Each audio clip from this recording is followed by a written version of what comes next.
at some point. All right, let's just go right to questions. Hey, Coach. Hey.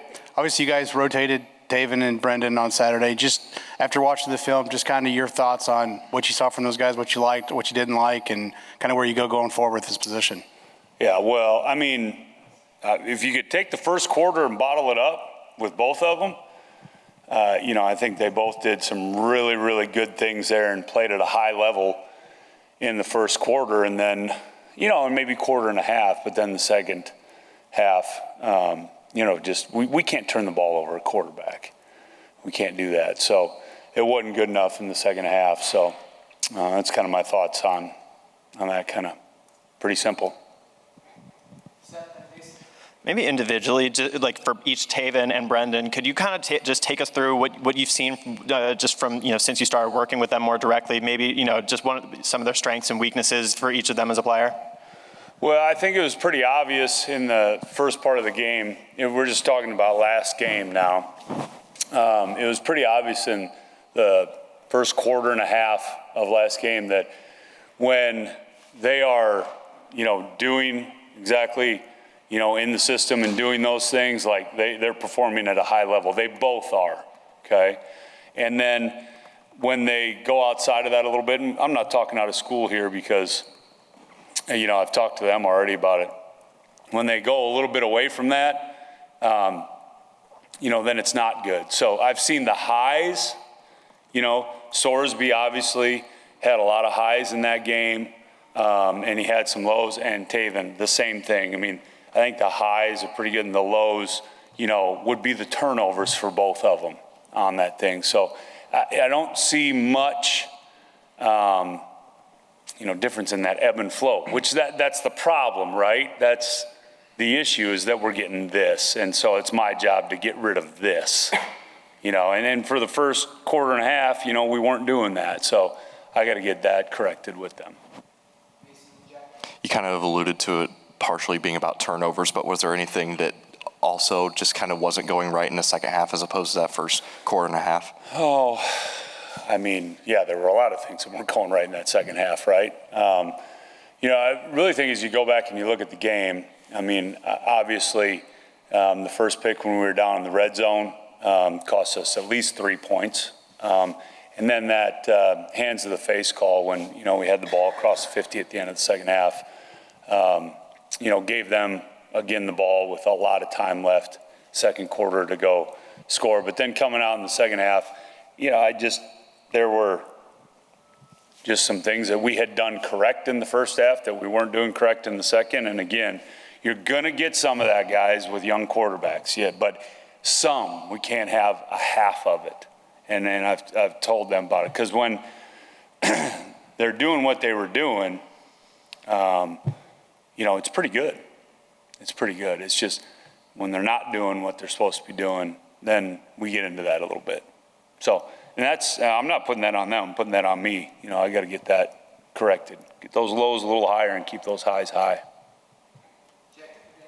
Yeah, you said just like they're playing well within the system, I guess, but sometimes going away from that. Like, what do you feel causes them maybe to stray away from like some of the things you want them to do, and kind of what can you do? Yeah, well, like I alluded to, some of that is youth, right? Youth maybe trying to get a little bit, maybe, feeling a little bit of the pressure because there was some there, and we knew that was going to be battle. And I thought our O-line played, pretty well in the game overall. Now, 10,000-foot view, there are a lot of things we got to correct in there. But then certainly what I have to do with my part in there is I have to, and we did this last week, we're going to do it more this week, is that we're just going to do the same things over and over and over again. And, just limit what those same things are. Not this many same things, this many same things. And we did that last week, had some success with it, and then didn't have success. So what that tells me is you shrink it down a little more. When you start with that script and then you adjust beyond that, what does that process look like for you? What script? Like the script you're entering with as far as plays. I don't have a script. You don't have a script? Okay. Mm-hmm. What did you see, I guess, that the only thing you can script in football is the first two plays. Oh, gotcha. You know what I mean? Because those are the only two guaranteed, first and second. Because, you get in third down, now you're into situational football. Gotcha. Okay. So with Henderson returning to practice this week, what do you feel like he'll provide for you? Oh, a lot. I mean, Josh is a good football player, and he's played a lot of football around here. And I think his protection, his running, his ability to catch the ball, I'm excited to get him back now. I think he's going to be, well, I'll listen to the trainers on this and but I mean, he's going to get out there and start doing some stuff. When do we get him to practice, right?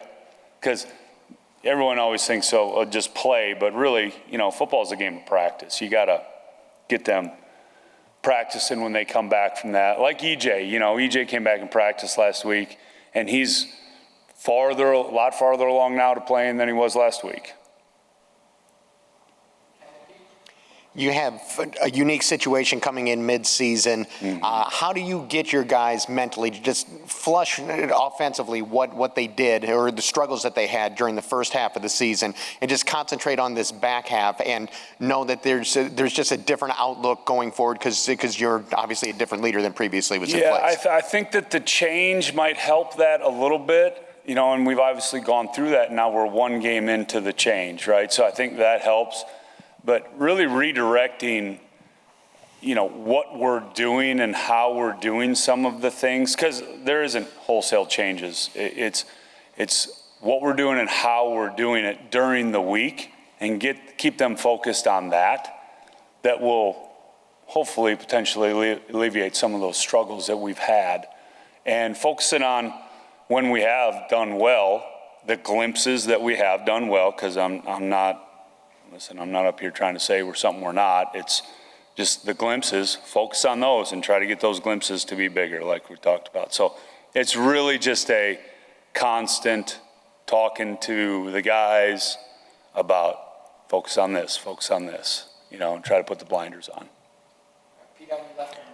Hey, Rod, just maybe a touch of nostalgia here. You're getting a chance to coach at Memorial Stadium, call offensive plays at Memorial Stadium in the booth. Just thoughts on that to be kind of, take that full circle. Hadn't thought about it till you just asked it. But since you're bringing it up, that Maryland game last year when I was coaching the O-line, that was probably a little bit more of that moment for me personally, where it's like, wow, I haven't really, since I played. So, I don't know. I mean, right now there's so much work to do that I haven't even thought about that big picture wise. So. Could you take us into, Tom kind of talked about it a little on Saturday after the game, but why you thought it was important to rotate the quarterbacks for this week, like what your goal was and sort of having them kind of go back and forth and giving them both work. And then when you kind of did a risk-reward sort of analysis of doing that, did you worry kind of the impact on their psyche, kind of their confidence, particularly for Taven, kind of having been going back and forth for 7 weeks, worried that might impact him moving forward, his development? Okay, so let's deal with the first question here.